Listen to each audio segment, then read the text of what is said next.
So good evening to everyone. So this is the continuation of the globalization.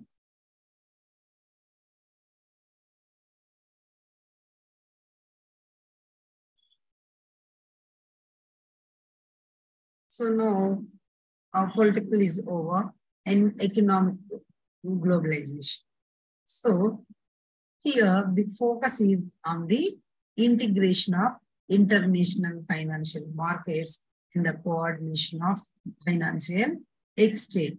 So free trade agreements such the North American Free Trade Agreement and the Trans-Pacific Partnership. So those are examples of economic globalization, right? So the multinational corporations, these multinational corporations which operate in 2 or more countries. So it is a play a large role in economic globalization. So in some of the consequences, economic consequences, so in order to understand economic consequences of globalization, it is important to know that economic globalization involves many actors other than IMF. IMF means IMF.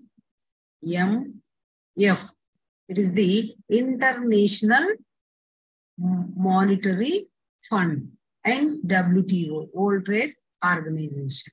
So, and another consequence is it involves greater economic flows among different countries of the world.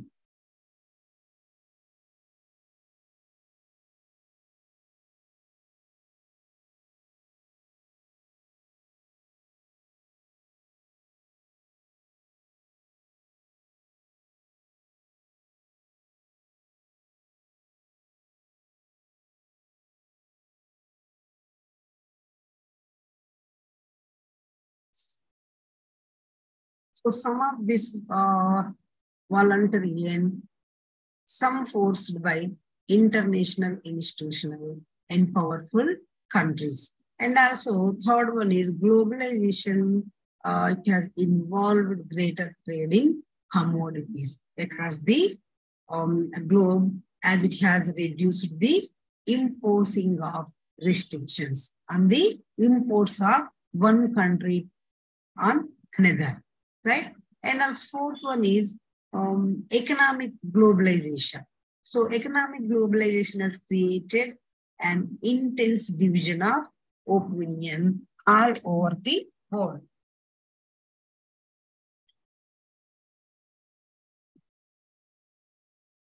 Right? And fifth one is, according to same, economic globalization is likely to be to benefit only a small section of the population, right? And sixth one is, on the other hand, advocate of economic globalization argue that it generate a greater economic growth and it will be for a larger section of the population. So this is the economic globalization. And next one is cultural globalization. So this aspect of globalization focuses in a large part on the technological and societal factors, so that are causing cultures to converge. So these include increased ease to communication. So the pervasiveness of social media and access to faster and better transportation, right? So, and also, these are also some of the consequences from here. So the process of cultural, this globalization process is a threat because it leads to the rise of uniform culture. What is that? Rise from uniform culture, or what is called cultural homogenization, right? So it has both a positive as well as negative effect on the world, right? So The cultures are not static and accept outside influences all the time. So some external influences are negative and they reduce our choices, but sometimes they enlarge our choices and modify culture without overwhelming the culture. Right? So the cultural homogenization is an aspect of globalization. So some processes also generate precisely the opposite effect, right? So, and in this culture globalization, so consequences, what are the consequences? Change in our food choices like burger, masala dosha, etc., right? And also change in the lifestyle and change in the wearing clothes like blue jeans wear all around the world, right? So in India, everyone wears it. But in US, some people wear khadi kurta and jeans, right? So we are adopting Western culture and more but they are adopting very less. But India is adopting more, right? So we are celebrating their festivals more like Christmas, Valentine's Day, etc. So there are the other country festivals, right? And trend of foreign movies in Hollywood music is liked by most of the people in condition of women in working places better than before, right? And also conservative thinking has been changed. So these are the three types of globalizations: political, economical, and cultural. So these are the very important, and these three types influence one another. For example, liberalization, national trade policies drive economic globalization. So political policies also affect cultural globalization and enabling people to communicate and move around the globe and more freely. So economic globalization also affects cultural globalization, right? So through the import of goods and services, so that expose people to other cultures, right? So the next, you see, so what is globalization?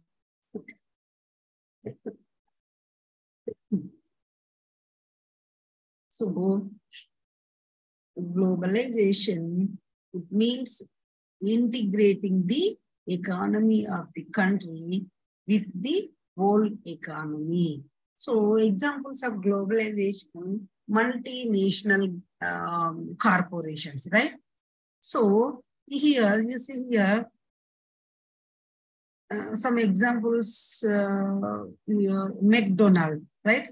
McDonald. So McDonald had 198 fast food restaurants in how many countries? 119 countries, 119 countries and territories. So according to its Securities and Exchange Commission filing at the end of 2020, right? So it employed more than 2.2 million people at the time the filing said. And also Ford company. Ford Motor, all of you know about this Ford company, Ford Motor Company, that is reported in the year of 2021 that it works with about 1200 tier 1 suppliers around the globe. And also Amazon. Amazon's also recent expansion has it using tens of thousands of suppliers and employing more than nearly how much 1.3 million full and part-time employees, right? So through their influence on social and economic development in the countries that host them, and multinational corporations embody the contradictions of globalization. So they bring jobs and skills and wealth to the region they are investing or doing business in. So, but they are they also can destroy local business and exploit cheap labor and threaten in indigenous cultures. So the benefits they offer are often unsustainable because the loyalty of these multinationals is to their investors and bottom lines and not to the local people, economies and cultures. So where they are doing business, right? So another example of globalization, so it is the response to the COVID-19. You remember this COVID-19 pandemic year. So because the world was able to communicate across boundaries and nations were able to work together to quickly produce vaccines for the COVID-19 virus. So in addition, doctors traveled where they were needed, right? For example, Cuba sent doctors to Italy, right? So at the beginning of this pandemic period, so that is to assist with the crisis as it developed there, right? So however, the countries also enacted strict travel restrictions and many closed their borders to cut down on the free movement of people and spread of the virus, right? So the globalization, so it is the process of rapid interconnection between countries, So how can globalization be achieved? And it can be achieved through foreign trade and foreign investments by multinational corporations, right? So what is investment and what is foreign investment? You see here, so the money that is spent to buy assets such as land, buildings, machines, and other equipment, that is called investment. So, and foreign investment. So, investment made by MNCs, that is called foreign investment. So, any investment is made with the hope that these assets will earn profits, right? So, investment, it is buying of an asset in the form of factory, right? A machine, a land, and building, etc. So all these are assets because these are advantages for running settlements. So that is why they come in category under assets. And foreign investment is investment made by MNCs, right? So now before we understand MNCs, so which is MNC means which is a multi-national corporations, right? Multinational corporations. So we need to understand that production across the countries until the middle of the 20th century. So it was largely organized within the countries, and that crossed the boundaries of these countries were raw materials and foodstuff and finished products, right? So India was a colony. So we mainly exported, what is that? Raw material. This raw materials and foodstuff and imported finished goods. Imported finished goods. So in the trade was the main channel connecting distant countries, right? So now this was before large companies called multinational corporations emerged. After 1950, MNCs emerged, 1950, right? So now we know that how do we participate in the market as producers and consumers. So how? So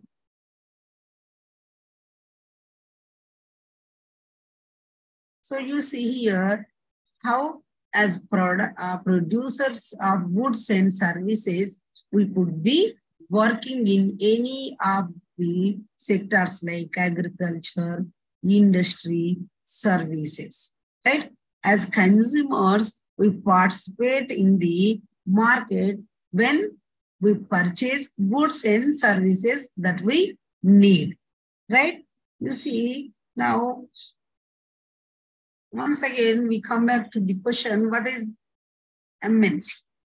So, MNC, so these are all of the examples here. So here the MNC is a multinational corporation, so that owns or controls production in more than one nation. So for examples, you see here some of the companies, Google and Coca-Cola, Ford, Samsung, Microsoft, and Facebook. So all these are the examples of MNCs, right? So now what are the conditions MNCs look for before setting up offices for production in different countries, right? So first of all, first is the MNCs. So MNCs set up offices and factories for production in regions where they can get cheap labor and other resources, right?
So now MNCs also need close by markets for their manufacturing goods. And Mexico and Eastern Europe. So these are useful for their closeness to the markets in the US and Europe. And it requires skilled engineers and IT personnel and a large number of English speaking people who are able to provide customer care services. So example, in India, right? And also India is the favorable goat policies. So India is the favorable place, right? Then next, so how do MNCs spread their production? It is worldwide. So that is, it provide their production, it is worldwide. So how to spread? So MNCs set up partnership with the local companies. So for example, you see, so in India,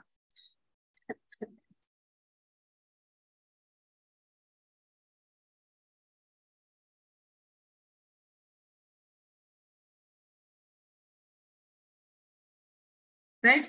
So Maruti Suzuki, the Maruti Suzuki is a partnership between India and Japan automobile makers, right? So MNC is use the local companies for supplies. So example, it can be, you see here, footwear, garments, and sports items, right? So these are sub commodities. So which are produced at local level around the world. So, and later the MNC give them a brand name. What is that? Brand name. And sells them to consumers. So many times, many MNCs buy a local companies and then start expanding their production activities. So many of the top MNCs have well exceeding the entire budget of the developing countries. So it is very easy for them buying another company. So for example, you see here this Cargill Foods Company and American MNC acquired several small companies such as Park Foods, this Park Foods in India. So in Park Foods in India, it has a capacity to make 5 million pouches in daily, right? So now, what are the factors that have enabled globalization? So factors are transportation and information and communication, and also liberalization. So these three main are very important factors. So first one is transportation. So transportation, there has been a rapid improvement in transportation, especially in container services. So in the container service, all the factories have to is fill up their product in these containers, and they can send it in anywhere in the world. And cheap air transport. So cheap air transport prices has come down because a cheap air transport. So better road and railways, right? Road and railways, it have led to faster delivery of goods. So today, when you order for any product, whether is in India or AD, the order is delivered to you in a within few hours, right? So, and this has been made possible due to improvement in transportation, right? So now, information. So information and communications. So the development in IT field has brought a revolution in telecommunications.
So the improvement in transport technology has made faster delivery of goods across long distances at lower cost, right?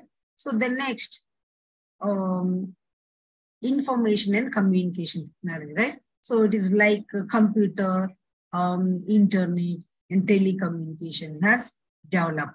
So the telephones means mobiles and fax. So those are used to contact one another, right? So the information is being accessed easily even to the remote areas, right? So nowadays technology is very, very well developed, right?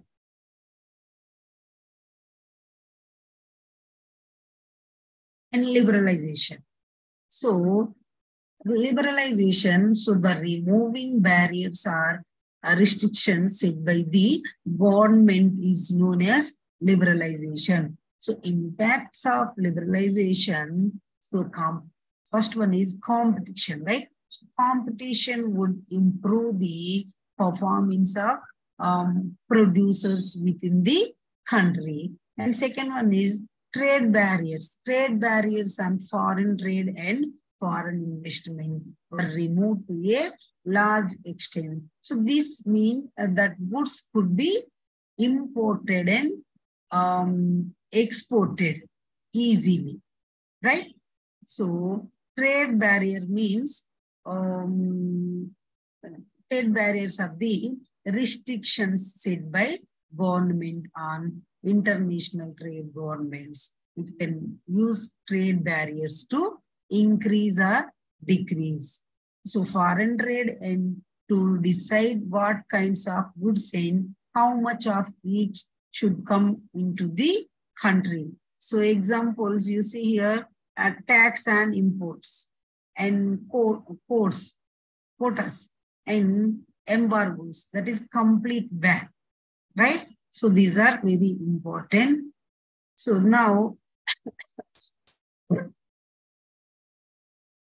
so in these trade barriers, in India, the Indian government, after independence, had put barriers to foreign trade and foreign investment. So it wanted to protect the producers within the country from foreign competition. So industries were just coming up in era of 1950s and 1960s. And competition from imports at that stage, it would not have allowed these industries to grow up. So India allowed imports of only essential items such as machineries, fertilizers, and petroleum, etc. Right? So what are the benefits of MNCs to local company? So those benefits are MNCs can provide money for additional investments and like buying a new machines for faster productions. And also MNCs might bring with them the latest technology for productions, right? So these are the benefits of MNCs to local company. And now what are the harmful effects of MNCs to host a country? So those are small producers compete or perish. So that is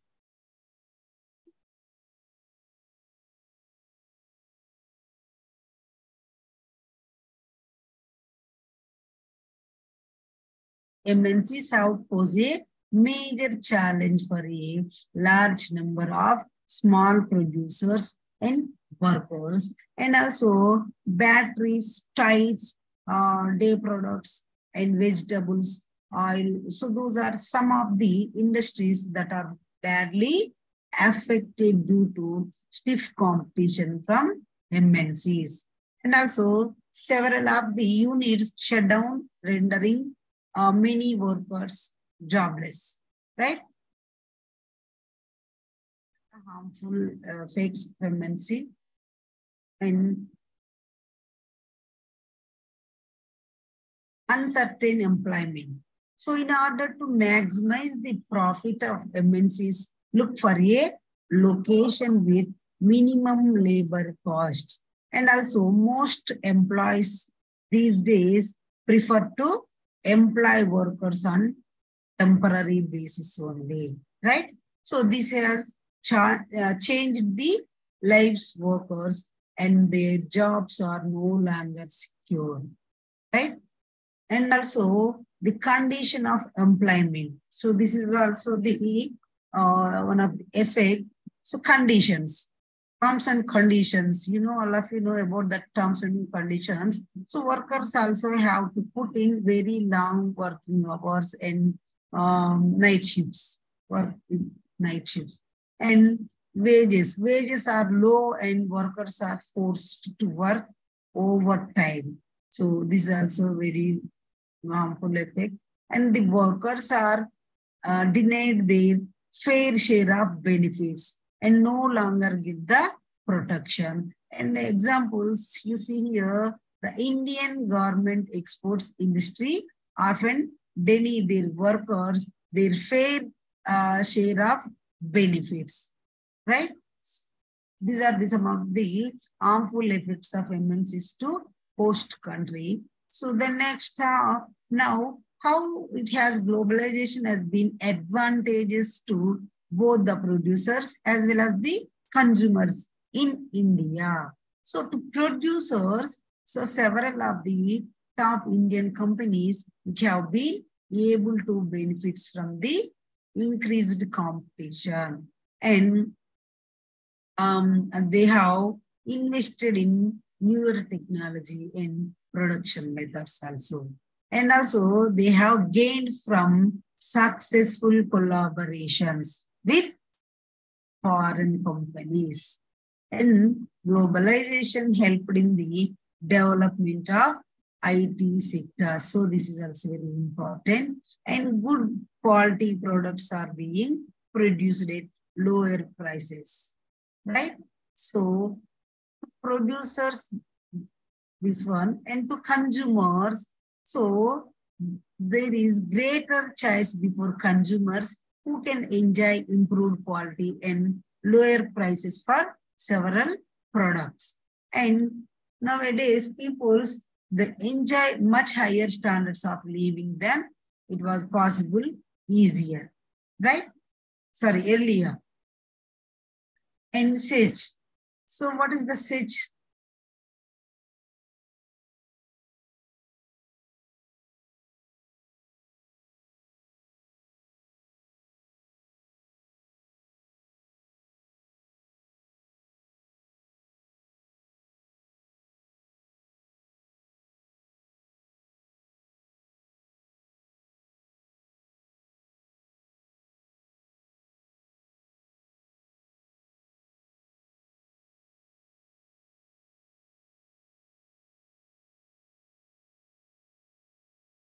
So SAGE means special economic zone, right? Uh, zones are industrial zones, right? So they are set up by the central and state governments with world-class facilities. So it like electricity, water, roads, transport, storage, and recreational and educational facilities, right? So, and future of special economic zone is the companies who set up production units in the SAGEs do not have to pay taxes for an initial period of 5 years. This is the initial period. So the government has also allowed flexibility in the labor laws to attract foreign investment. And also these are being set up to attract foreign companies to invest in India. So what is the WTO? WTO means World Trade Organization, right? So the aim of WTO is to liberalize international trade, right? Liberalize international trade. So it says all barriers to foreign trade and investment are harmful. So trade between countries should be free. So this WTO, World Trade Organization, establishes rules regarding international trade and sees that these rules are obeyed. So at present, 164 countries of the world, those are currently members of this WTO, right? So the World Trade Organization is supposed to allow free trade for all. In practice, it is seen that the developed countries have unfairly retained trade barriers. So on the other hand, WTO rules have forced the developing countries to remove trade barriers. Trade barriers. So examples, trade in agricultural products in USA, right? So you see on the negative side, WTO has pressurized developing countries like India to follow to its policy and turn a blind eye to trade barriers and protection policies practiced by prosperous regions like US and UE, right? For example, US farmers, I already told this trade in agricultural products in US, right? So the farmers received massive sum of money from the US government for production and for exports to other countries. And due to this massive money that they receive, US farmers can sell their surplus farm products in other country markets at low prices, right? So how to make globalization more fair? So align with other developing countries with similar interest to fight, what is that, against the domination of developed countries in the WTO, World Trade Organization. So the government can use trade and investment barriers and ensure that labor laws, those are properly implemented and the workers get their rights. So support small producers. So that is to improve their performance till the time they become strong enough to compete. And also make policies that protect the interest of all the people in the country and negotiate at the World Trade Organization for fairer rules, right? Fairer rules. So now LPG. So LPG means the not LPG gas. So this is the L means liberalization and P means privatization and G means globalization. So LPG stands for liberalization, privatization and globalization, right? So India under its new economic policy approached international banks for development of the country. So these agencies asked the Indian government to open its restrictions on trade done by the private sector and between India and other countries, right? So the Indian government agreed to the conditions of lending agencies and announced new economic policy, that is NEP, right? NEP, economic policy, which consisted wide range of reforms. So broadly, we can classify the measures in two groups.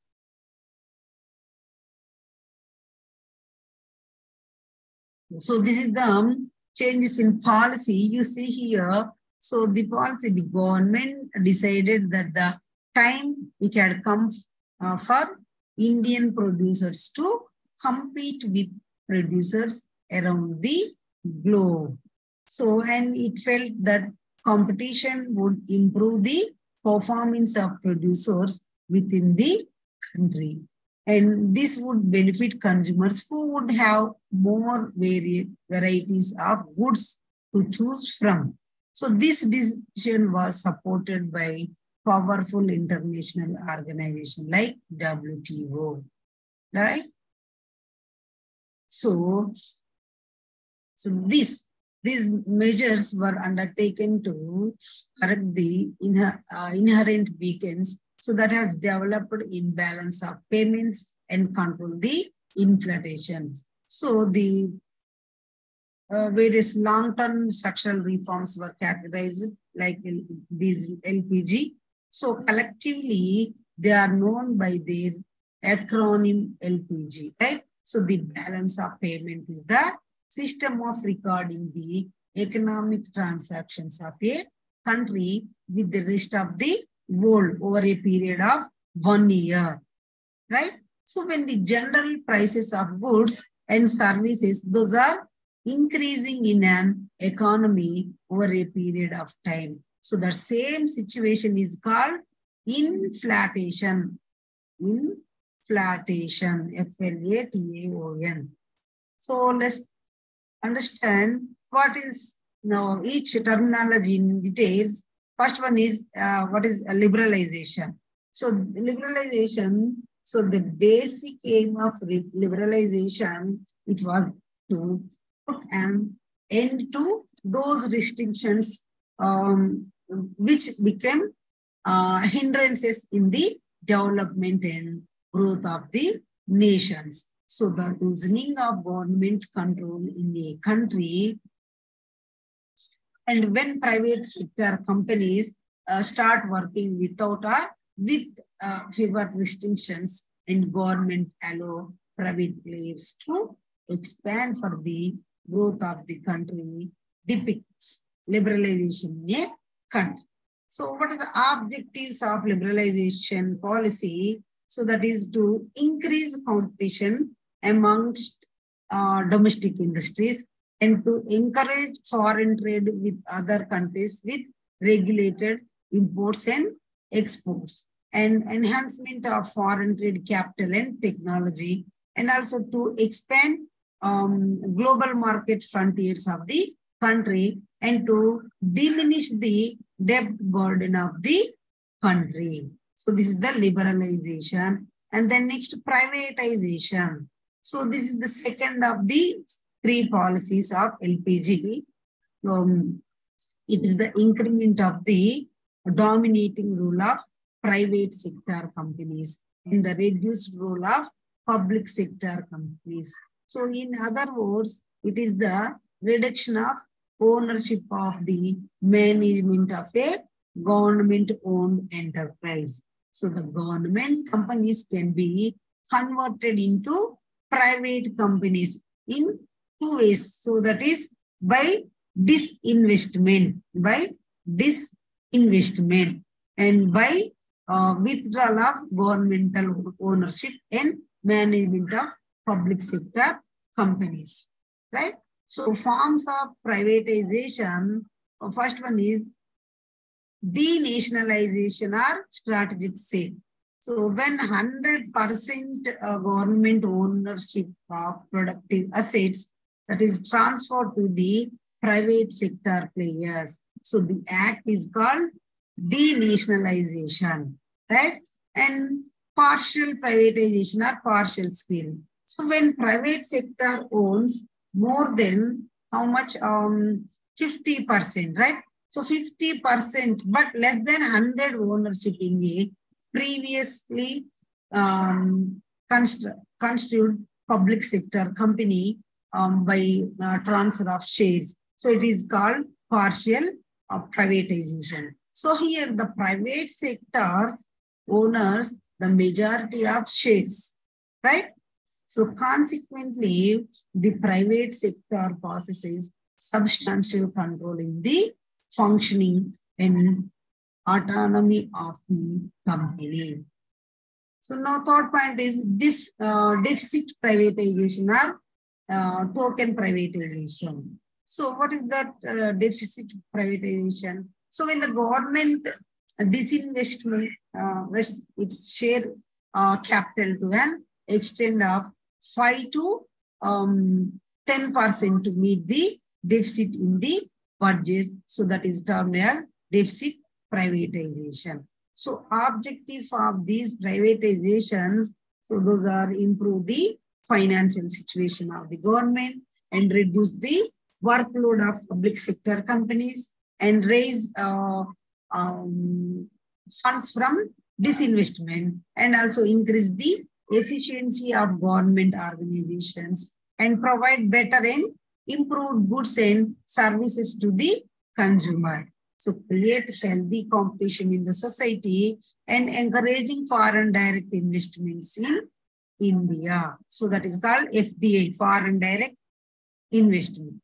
Next is globalization. So it means to integrate the economy of one country with the global economy.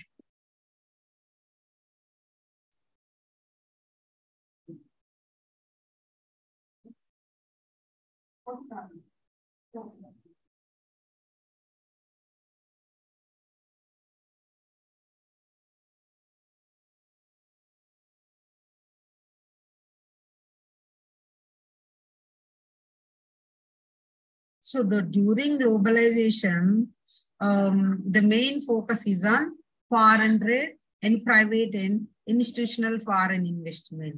So it is the last policy of this LPG to be implemented. So globalization as a term, as a very complex phenomenon. So the main aim is to transform the world towards the independence and integration of the world as a whole by setting various strategic policies.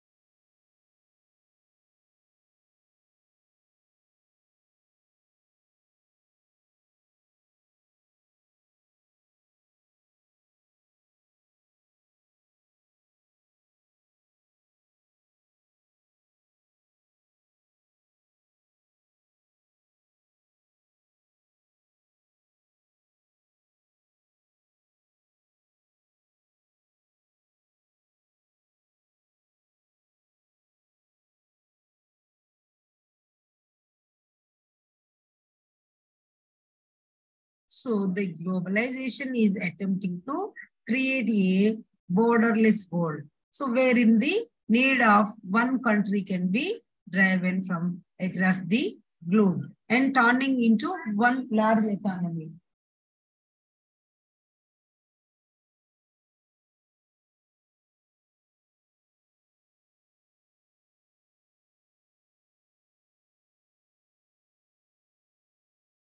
So outsourcing as an outcome of globalization. So that is the most important outcome of the globalization process is outsourcing. So during the outsourcing model, a company of country hires a professional from some other country to get their work done. So which was earlier conducted by their internal resources of their own country, right? So the best part of outsourcing is that the work can be done at a lower rate and from the superior source available anywhere in the world. So services like legal advice, marketing, and also technical supports, etc. Right? So as information technology, that is IT, it has grown in the past few years, right? So the outsourcing of contractual work from one country to another, it has grown tremendously.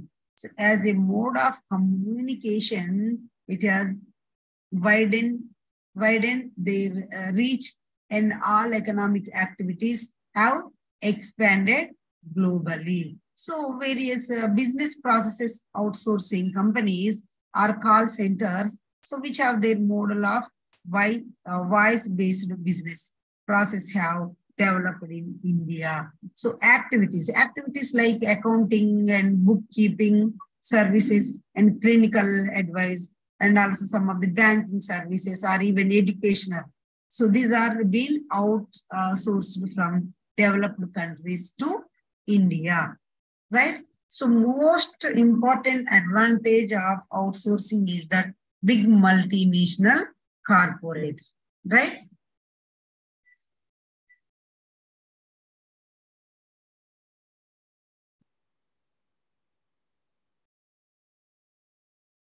or even small enterprises, it can avail good services at a cheaper rate as compared to their country standards, right? So the skill set in India, it is considered most dynamic and effective across the world. So the Indian professionals, so those are best at their work, right? So the low wage rate and specialized personnel with high skills. So it have made India the most favorable destination for global outsourcing in the later stage of reformation, right? So this is the globalization and LPG, right? So these are the very important.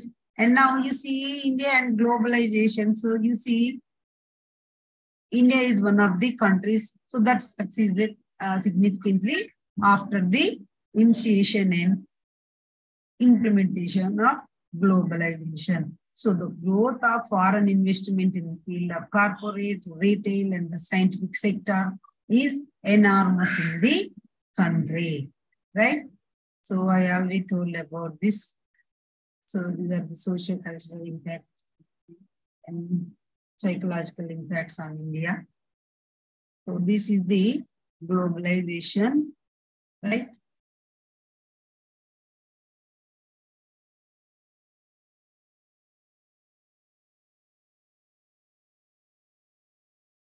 So now class is over. Any doubts?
So these are the advantages, right? Advantages of globalization and disadvantages. So advantages means proponents of globalization believe it allows developing countries to catch up to industrialization nations through increased manufacturing, diversification, and economic expansion, and improvements in standards of living. So I already told about this outsourcing. Right? So then next, these are the disadvantages, right? This is the globalization and Indian economic topic. So now this class is over.